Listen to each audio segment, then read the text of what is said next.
নমস্কার, আপনারা দেখছেন অভিজিৎ অফিসিয়াল। আমি অভিজিৎ। আমাদের রাজ্যে যে এসআইআর চলছে সেটা শেষ কবে হবে, এটাই এখন লাখ টাকার প্রশ্ন। কারণ আপনারা নিশ্চয়ই দেখেছেন, যবে থেকে এসআইআর পশ্চিমবঙ্গে শুরু হয়েছে তবে থেকে বিতর্ক যেন বন্ধই হচ্ছে না। তো আপনারা দেখেছেন যে ইলেকশন কমিশন এর আগে যে খসড়া ভোটার তালিকা প্রকাশ করেছিল তাতে 58 লাখের মতো ভোটারের নাম বাদ দিয়েছিল। সেই বাদের মধ্যে ছিল মৃত, শিফটেড মানে অন্য জায়গায় চলে গেছে, বা ডুপ্লিকেট অন্য জায়গায় মানে ভোটার লিস্টেও নাম রয়েছে, পশ্চিমবঙ্গেও ভোটার লিস্টে নাম রয়েছে, আবার অ্যাবসেন্ট, তাদেরকে বিএলও গিয়ে ওই অ্যাড্রেস খুঁজে পায়নি। তো এই ধরনের যখন খসড়া তালিকা প্রকাশ হয় তারপরে অনেকে অভিযোগ করেছিল যে তারা মৃত নয়, তারা জীবিত রয়েছে। তো সেটা নিয়েও বিতর্ক হয়েছিল। তো সেটা তো গেল, যারা ইলেকশন কমিশন জানিয়েছিল যে এই ধরনের কিছু হলে তাদের নাম আবার ভোটার লিস্টে চলে আসবে।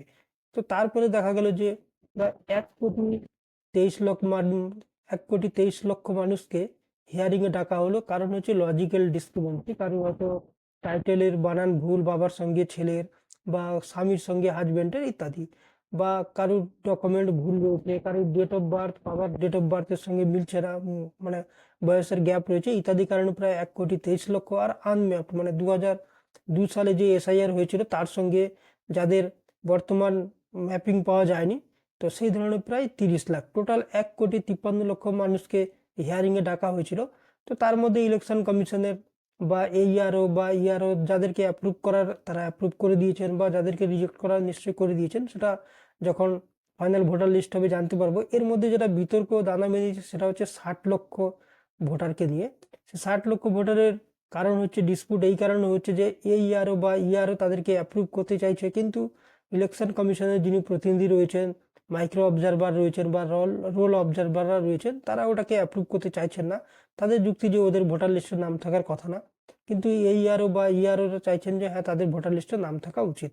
তো সেটা নিয়ে যখন ডিসপুট সুপ্রিম কোর্ট পর্যন্ত যায়, আপনারা নিশ্চয়ই দেখেছেন সুপ্রিম কোর্ট একটা অর্ডার দিয়েছে যে এই 60 লক্ষ যে মানুষের ডিসপুট রয়েছে সেটাকে রিজলভ করবে জুডিশিয়াল কমিটি, মানে কলকাতা হাইকোর্টের চিফ জাস্টিস কিছু জুডিশিয়াল জাজকে নিয়োগ করবেন, এবং তারাই এই কমিটি একটা গঠন করে, যেটা ডিস্ট্রিক্ট লেভেলে ডিএম, ডিস্ট্রিক্ট ম্যাজিস্ট্রেট এবং এসপির নেতৃত্বে একটা কমিটি হবে, এবং তারাই মোটামুটি একটা জুডিশিয়াল অফিসার হায়ার করে দেবেন প্রত্যেক জেলাতে, এবং তারাই সেই জুডিশিয়াল অফিসাররা এই 60 লক্ষ গুলোকে চেকিং করবেন, এবং সেই জুডিশিয়াল অফিসার যাদেরকে মনে করবেন অ্যাপ্রুভ করা, তারা ভোটার লিস্টে নাম চলে আসবে, যাদেরকে অ্যাপ্রুভ করতে পারবে না সেটা রিজেক্টে চলে আসবে।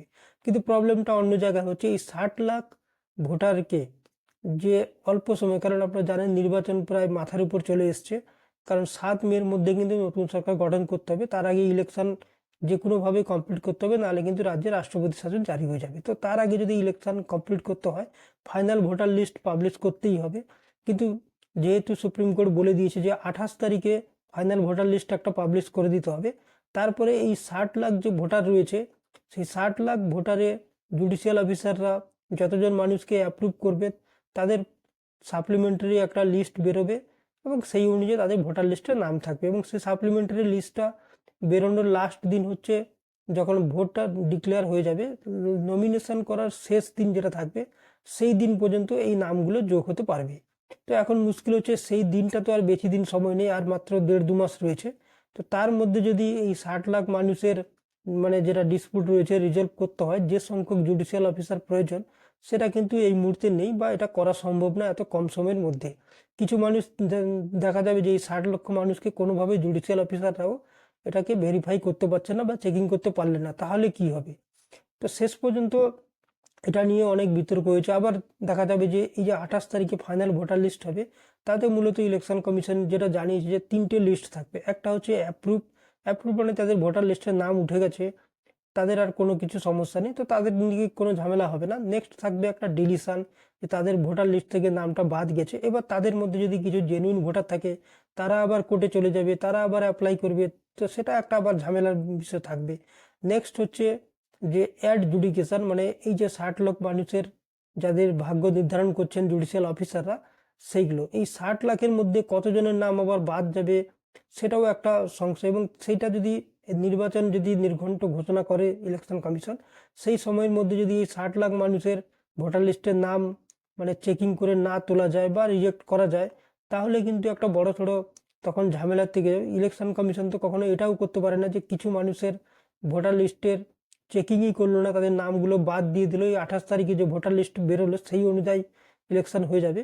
তো সেই ধরনের কিন্তু সম্ভাবনার নেই। আবার যে যারা সাপ্লিমেন্টারি যখন লিস্ট বেরোবে, ভোটার লিস্ট বেরোবে, সেখানে যদি কিছু মানুষ মনে করে যে তাদের জেনুইন কাগজপত্র সব কিছু রয়েছে, তাও ইলেকশন কমিশন তাদের নাম বাদ দিয়ে দিয়েছে, তারা তখন আবার কোর্টে চলে যাবে, সেগুলো আবার রিজলভ হবে এবং সেই সংখ্যাটা যদি লক্ষাধিক হয়ে যায় তাহলে আবার সেখানে একটা বিরাট ডিসপুট হবে এবং সেই সময়টা কিন্তু নেই। মানে আর মাত্র কিছুদিন বাকি রয়েছে ইলেকশন হতে, এই সময়ের মধ্যে এত ডিসপুট করাও কিন্তু কারোর পক্ষে সম্ভব হবে বলে মনে হচ্ছে না। তো সেক্ষেত্রে দুটো রাস্তা হতে পারে, হয় পুরনো যে ভোটার লিস্ট রয়েছে সেই ভোটার লিস্ট অনুযায়ী ইলেকশন পশ্চিমবঙ্গে হয়ে যাবে, আর এসআইআর যেমন চলছে তেমন চলবে, কিন্তু এই ভোটের কিছুদিন, যতদিন পশ্চিমবঙ্গে ভোট চলবে এসআইআরটা স্থগিত থাকবে, তারপরে এসআইআর বাকি কাজটা কমপ্লিট হবে, সেটা একটা হতে পারে। অথবা যদি সুপ্রিম কোর্ট মনে করে না এসআইআর পুরো একদম স্বচ্ছভাবে ক্লিয়ার করে তারপরে পশ্চিমবঙ্গে ভোট হবে, তাহলে কিন্তু পশ্চিমবঙ্গের ভাগ্যে রাষ্ট্রপতি শাসন জারি করা ছাড়া আর অন্য কোনো রাস্তা থাকবে না। তবে আমার মনে হচ্ছে না যে সুপ্রিম কোর্ট এই ধরনের রাষ্ট্রপতি শাসন জারির দিকেই এগোবে বা এই ধরনের বাধ্য করবে যে এসআইআরকে পুরো ফুলফিল করে একদম ক্লিয়ার করে স্বচ্ছ ভোটার লিস্ট করে তারপর ভোট হোক। স্বচ্ছ ভোটার লিস্ট হোক সেটা সবাই চাইবে, কিন্তু সেটা করার মতো কিন্তু এই মুহূর্তে আর সময় আছে বলে মনে হচ্ছে না। কারোর পক্ষে কিন্তু আমার মনে হচ্ছে সম্ভব হবে না, কারণ এই 60 লাখকেও যদি জুডিশিয়াল অফিসার, যেটা শোনা যাচ্ছে মানে উড়িষ্যা বা ঝাড়খণ্ড থেকে জুডিশিয়াল অফিসার এনে এটাকে ক্লিয়ার করা হবে, কিন্তু তার মধ্যে থেকেও তো আবার অনেক ডিসপুট বেরোবে, তারাও আবার কমপ্লেন করবে, বা এই 28 তারিখে তারা ডিলিশন লিস্টে থাকবে, তারা আবার কমপ্লেন করবে, সেগুলো রিজলভ করতে হবে। তো এই সময় কিন্তু আমার মনে হচ্ছে আর নেই, সেটা কিন্তু করা সম্ভবও হবে না। তো সেক্ষেত্রে আমার মনে হচ্ছে যেটা সুপ্রিম কোর্ট এই রাষ্ট্রপতি মানে একদম এসআইআর কমপ্লিট করতে গেলে কিন্তু রাষ্ট্রপতি শাসন জারি করে তারপর ইলেকশনকে পিছানো ছাড়া কোনো রাস্তা থাকবে না। তবে আমার মনে হচ্ছে সুপ্রিম কোর্ট সেই রাস্তায় হয়তো যাবে না। তো নেক্সট যে অল্টারনেটিভ রয়েছে সেটা হচ্ছে পুরনো যে ভোটার লিস্ট, মানে 2025-এ, কারণ প্রত্যেক বছর ভোটার লিস্ট আপডেট হয়, সেই অনুযায়ী ইলেকশন হয়ে যাবে পশ্চিমবঙ্গে।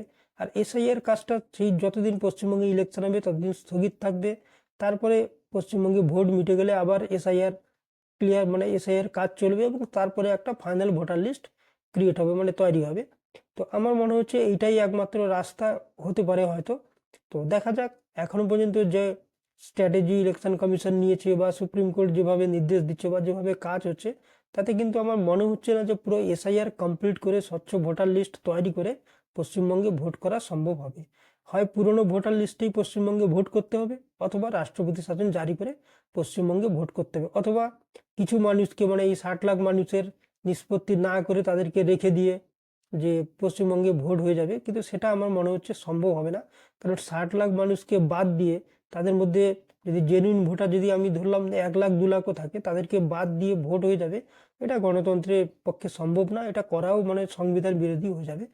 তো সেক্ষেত্রে আমার যেটা মনে হয়েছে যে এই দুটোই রাস্তা আছে। এক হচ্ছে রাষ্ট্রপতি শাসন জারি করে, মানে ভোটকে পিছিয়ে দিয়ে রাষ্ট্রপতি শাসন জারি করে পশ্চিমবঙ্গে ভোট হবে, অথবা পুরনো ভোটার লিস্টে কিন্তু ভোট করতে হবে। এছাড়া কিন্তু অপশান খুব একটা বলে মনে হচ্ছে না। তো দেখা যাক এসআইআর কবে শেষ হয় আর কিভাবে শেষ হয়, তার জন্য আমাদের অপেক্ষা করতে হবে। আজকে এই পর্যন্ত। আপনারা ভালো থাকবেন, সুস্থ থাকবেন। ধন্যবাদ।